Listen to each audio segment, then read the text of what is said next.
Now viewers, a top focus at this hour comes from the state of Tamil Nadu. After delimitation and NEP, the Chief Minister of the state now, M.K. Stalin, has stepped up its attack against centre, and this time it's with Quit SIR initiative. Now Stalin demanded that the union government drop the special intensive revision of electoral rolls, comparing the whole exercise to playing with fire. Now, in a social media post, Stalin said that the SIR was being misused to erase voters, and this is from disadvantaged and dissenting communities. And all this so that the outcome could be tilted in the favor of Bharatiya Janata Party.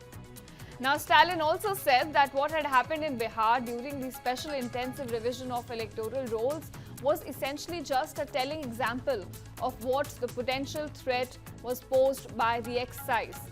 He further added that any threat to democracy will be met with firm resistance, and Tamil Nadu would raise its voice against SIR with full force.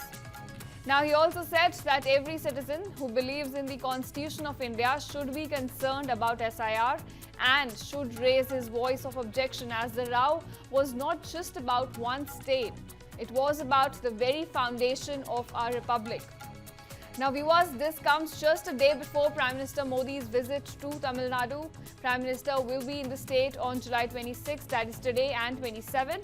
And this of course is immediately after he returns from his foreign tour to the UK and Maldives. In fact, today Prime Minister will arrive in Tuticorin. This is where he will lay the foundation stone, inaugurate and dedicate developmental projects worth over 4,800 crore to the state.